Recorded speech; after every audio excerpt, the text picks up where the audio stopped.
Ini biang apa tadi? Ya biang pewarna. Hah? Warna. Pewarna. Iya. Ini Ya ternyata juga campuran pewarna juga, Pak. pewarna juga. Biar hitam. Ini gula putih. Gula putih. Biasa. Biasa. Terus kamu kemas di botol ini ya. Dikasih itu biar ada asemnya sedikit, jadi biar kelihatan kayak madu asli gitu. Kebutuhan masyarakat yang butuh madu luar biasa, sehingga ini dianggap peluang bagi pemalsu.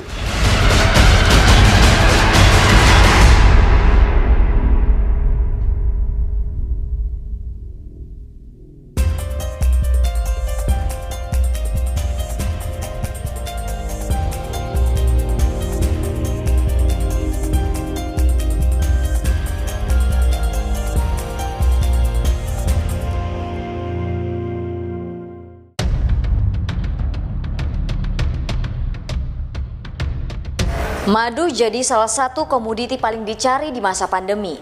Tetapi oknum penjahat justru menjadikannya momen mencari untung dengan menciptakan produk palsu dan mengedarkannya pada masyarakat. Saya ajak Anda untuk mengenali dan memahami lagi lebih dalam tentang madu supaya tak terjebak mengonsumsi produk palsunya.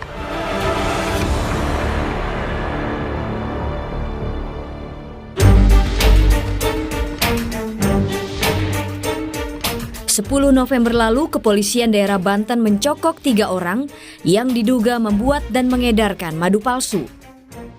Satu tersangka diduga sebagai otak bisnis ini berinisial MS. Ini biang apa tadi?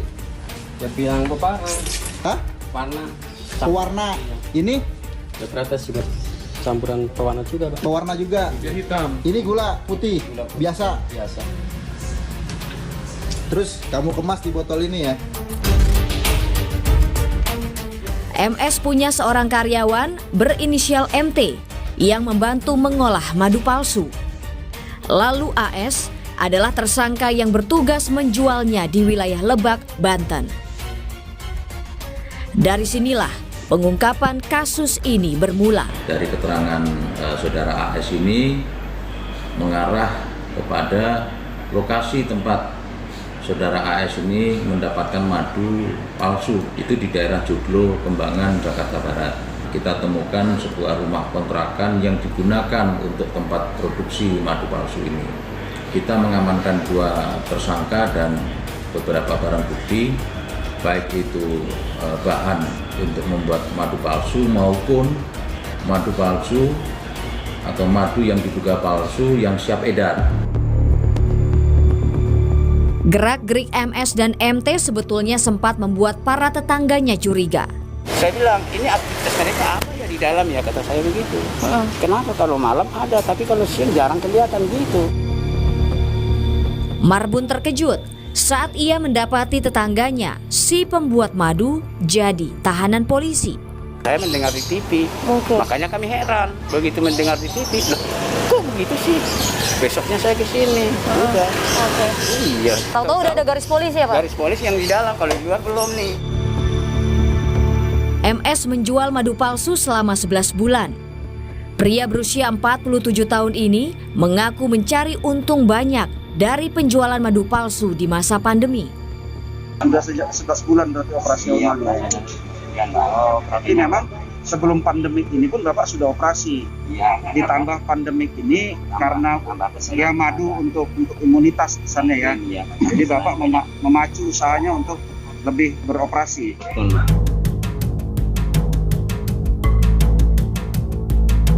Dalam sehari, MS dan MT bisa menghasilkan 1 ton madu. Mereka menjualnya dalam bentuk botolan dan jerigen. Kayak madu ya? Kayak madu. Emang ini nanti setelah jadi ini dijual sebagai apa? Madu? Madu. Dikemas di botol bekas sirup ya? Iya. Per liter, setara 1,3 kg madu hanya dihargai Rp22.000. Sementara, 1 jerigen berkapasitas 30 liter dihargai Rp660.000. dari kegiatan pengolahan madu palsu ini, ya, sehari dia bisa memproduksi 1 ton madu palsu. Dalam 1 tahun dia bisa mempunyai omset lebih dari sekitar 8 miliar. Tersangka lalu memasarkan madu palsu ini secara daring serta menjualnya melalui sistem konvensional. Mereka memanfaatkan masyarakat Banten untuk menjual madu baik stasioner ya maupun keliling. Jadi di Banten ini sudah cukup terkenal madu asli, madu Banten. Peredaran madu palsu jelas meresahkan masyarakat. Sayangnya, belum banyak kasus pembuatan madu palsu yang terungkap. Beberapa waktu lalu kami menemui US. Ia membuat dan memasarkan madu palsu. Kepada kami ia mengaku membuat dan memasarkan madu palsu. Banyak cicilan, rumah nyicil, apa-apa nyicil, semuanya nyicil, serba nyicil. Sekarang kalau nggak nyicil nggak punya. Per botol madu buatannya dibanderol Rp35.000. Ia memasarkan di lingkungan dekat rumahnya. Sesekali wanita 47 tahun ini mengantar langsung pada pelanggan. Karena saya kan nggak bisa keliling, ya udah manfaatin tukang jamu. Setiap tukang jamu kan pasti butuh madu. Gitu. Yang keliling sini aja 3 tukang jamu. Kelakuan para pembuat madu palsu tentu merugikan masyarakat, terutama penggemar madu. Lalu, apa sebenarnya dampak minum madu palsu terhadap kesehatan masyarakat? Madu digemari para penikmatnya lantaran memiliki cita rasa yang manis, mengandung banyak elemen baik bagi tubuh, tetapi paling utama, madu adalah sumber gula alami. Bagi Daning, madu berkhasiat untuk kesehatan. Ibu 3 anak berusia 73 tahun ini telah 25 tahun mengonsumsi madu. Saya merasa keluarga saya itu turunan diabetes, saya nggak mau menerima itu, saya takut itu aja. Pikiran saya cuma itu, jadi cuma untuk kesehatan saya.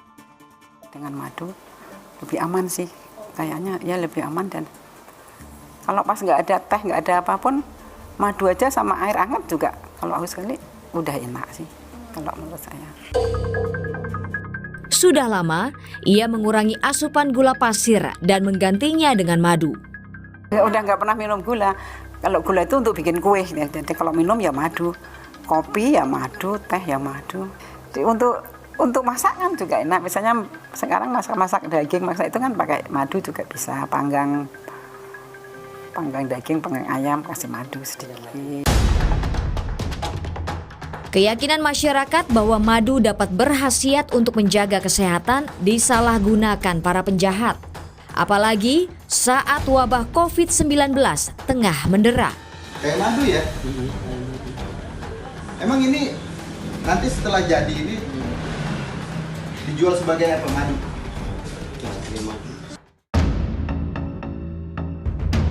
Mereka membuat madu abal-abal dan memasarkannya. Madu yang diduga palsu ini sama sekali tidak ada kandungan madu aslinya. Mereka hanya menggunakan fruktosa, kemudian glukosa dan molase atau limbah tetes tebu. Itu dicampur dimasak sana. Itu penggorengan buat apa itu? Aduh, buat apa yang kamu di sini kok? Tersangka MS mengaku belajar secara otodidak untuk meracik madu palsu. Tahunya dari internet, campur-campurannya itu Pak, jadi bentuk madu gitu. Madu palsu buatan MS jelas tak bermanfaat bagi pengonsumsinya. Belum lagi lokasi pembuatan madu jorok alias tidak higienis. Bisa menjadi sumber penyakit bagi yang mengonsumsinya. Karena kan di dalam makanan itu banyak bersarang bakteri-bakteri gitu kan. Kita nggak tahu bakteri apa yang ada di situ. Tentu aja bisa menyebabkan gangguan di tubuh kita nih. Kita bisa mengeluarkan gejala-gejala seperti keracunan makanan. Penyakit berbahaya lain juga bisa muncul jika madu palsu ini rutin dikonsumsi. Obesitas, penyakit-penyakit yang berkaitan sama yaitu gula, diabetes, terus bisa juga meningkatkan kadar kalau konsumsi terus-terusan ya, kolesterol juga ikutan naik nanti gitu kan.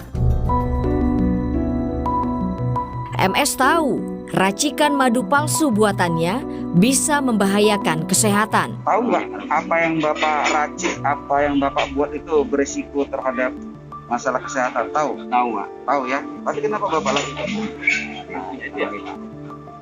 Ia hanya mengejar keuntungan pribadi. Bayangkan, dalam sehari 1 ton madu palsu mampu ia produksi.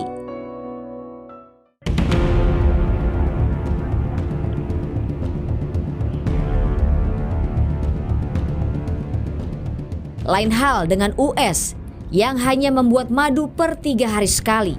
Peracik madu palsu ini mampu membuat 5 botol sekali produksi. Dikasih itu biar ada asemnya sedikit, jadi biar kelihatan kayak madu asli gitu. Dicampurin sama madu asli sedikit, rasa-rasa madu juga gitu. Saat menjual madu palsu, US selalu menyebut madunya asli dan berasal dari daerah Sumbawa. Kepada kami, ia berdalih, madu palsu yang dibuatnya tidak berbahaya. Menurut saya sih, madu saya nggak terlalu bahaya ya. Karena dalam bahannya itu memang asli gula gitu, cuman ditambah pemanis buatan, ya itu pun nggak banyak. Citron pun juga nggak banyak. Sebenarnya madu merupakan cairan gula alami yang diambil lebah dari nektar tumbuhan, lalu dibawa dan disimpan di dalam sarang. Cita rasa madu pada umumnya manis, tetapi sebetulnya bisa bervariasi tergantung jenis bunga atau jenis lebah. Biasanya terselip juga rasa pahit maupun asam. Kita mungkin ada tes chemicals gitu ya, yang dari bunga itu gitu ya, yang menimbulkan rasa pahit, tapi awalnya manis. Nah, tapi ada juga sekarang tuh yang tadi lebah tidak menyengat. Karena jenis enzimnya itu berbeda dan kadar airnya tinggi, maka biasanya orang bilang kalau madu jenis ini itu mayoritas asam. Selain itu, proses produksi madu murni membutuhkan waktu dan tenaga. Tidak bisa instan. Terlebih jika musim paceklik atau penghujan tiba, peternak madu mesti memberi suplai gula agar para lebah tidak mati. Gula yang diberi juga tidak boleh jadi pakan utama lebah. Sebab makanan utama lebah berasal dari tanaman, bukan yang lain. Mengecam tindakan seperti itu. Karena itu jelas sudah penipuan, sudah pemalsuan dan penipuan pula. Belum lagi proses panen yang seyogyanya menjunjung nilai higienitas tinggi. Peralatannya semuanya harus bersih, sebisa mungkin terbuat dari stainless steel supaya tidak ada cemaran logam berat, yang bersih, yang yang higienis. Kemudian juga pengemasannya demikian. Jangan dekat-dekat sumber pencemaran, apalagi pestisida. Sebenarnya, ada banyak produsen madu asli yang menghasilkan produk madu berkualitas. Menurut Asosiasi Perlebahan Indonesia, ada 2.000 peternak lebah. Salah satunya Setiono. Mantan direktur teknik ini memilih menjadi peternak lebah. Pria 70 tahun ini melihat prospek bisnis yang mengantarnya beternak sejak 1996, lalu mendirikan pondok lebah. Saya kepengen memenuhi kebutuhan madu Indonesia. Karena 60% madu Indonesia adalah impor. Produksi madu di pondok lebah dalam 1 tahun bisa mencapai 10 ton. Dari total 450 koloni atau sarang lebah yang dimiliki pria asal Bojonegoro ini. Ketika panen, Setiono menggunakan mesin pemutar untuk mengeluarkan madu supaya tak tersentuh tangan secara langsung. Ada, terus kita masukkan. Dengan diputar ini maka keluar angin sehingga yang sebelah kedorong, yang sebelah keisap. Madunya keluar.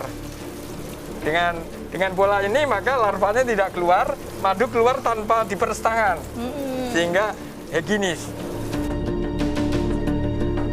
Di masa pandemi, madu semakin digemari. Lalu, apa yang mesti dilakukan supaya kita terhindar dari jebakan peracik madu palsu? Selain merupakan gula alami, ada kandungan lain pada madu yang menjadikannya punya nilai lebih dan dicari sebagian orang. Semisal polen dan propolis. Si lebah kan ngambil dari mulutnya, kemudian dia ngambil polen kan. Polen itu sumber protein. Itu ada propolis. Propolis itu kan dari getah tanaman. Nah, getah tanaman itu adalah daya tahan tubuh tanaman. Jadi begitu tanaman terluka, dia ngeluarin getah kan. Itu diambil sama si lebah. Nah, otomatis kan mau tidak mau dia akan tercampur kan. Manfaat lain yang bisa dirasa dari madu tergantung pula dari jenis tanaman yang dihisap lebah. Meski begitu, dokter gizi merekomendasikan agar tidak terlalu berlebihan mengonsumsi madu pada setiap harinya. Kita ikut rekomendasi dari American Heart Association aja. Untuk perempuan tuh di bawah dari 6 sendok teh, sedangkan laki-laki di bawah 9 sendok teh. Terungkapnya kasus pembuatan madu palsu telah membuka mata kita bahwa madu palsu nyata ada. Selain merugikan konsumen madu, para penjahat ini juga merugikan produsen madu asli. Jelas mereka tidak merasakan susahnya berbudidaya lebah, tapi bisa memanen dengan hasil yang menggiurkan kan.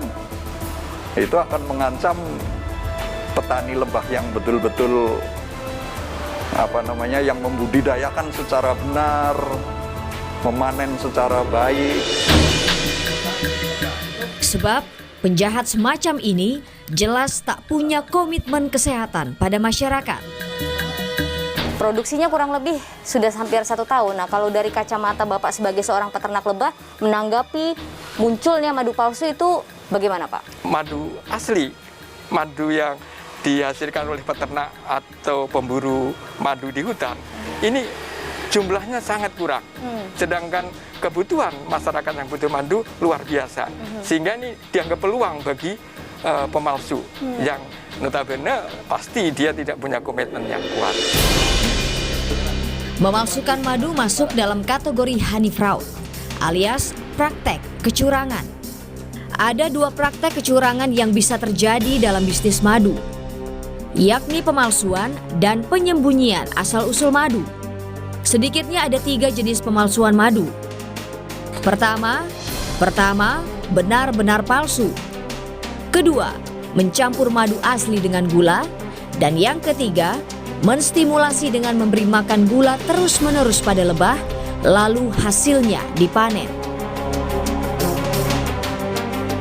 Nah, ini yang mungkin paling sulit untuk menganalisanya.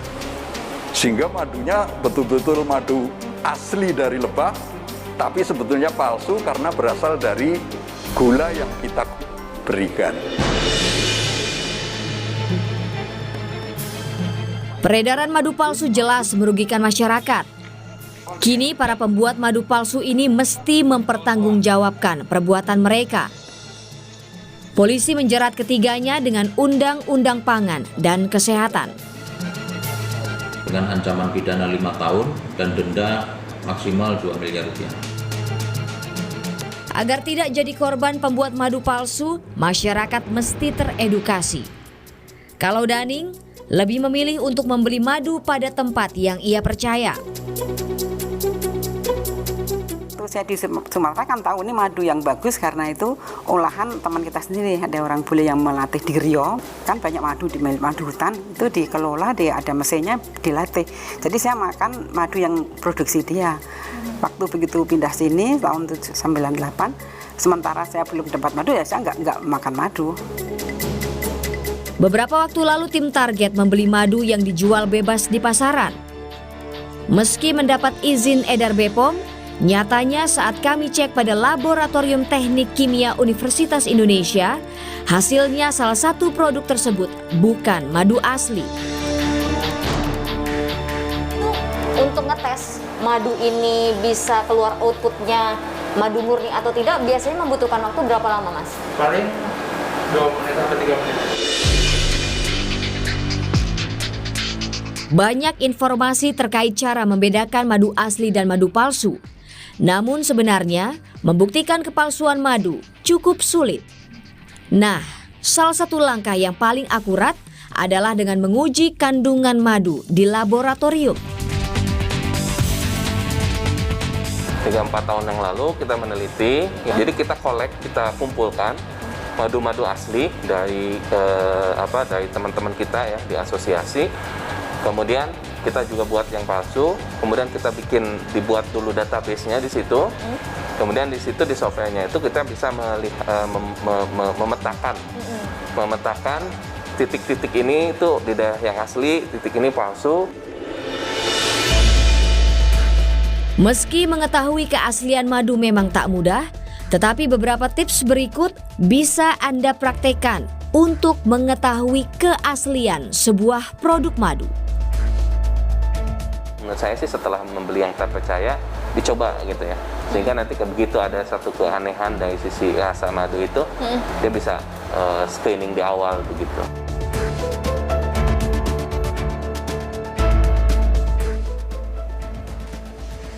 Kritis dan peka pada produk madu yang akan dikonsumsi, jangan terperangah pada harga murah dan pastikan Anda membeli madu di tempat yang terpercaya. Lakukan hal ini agar Anda tidak terjebak untuk membeli dan mengonsumsi produk madu palsu.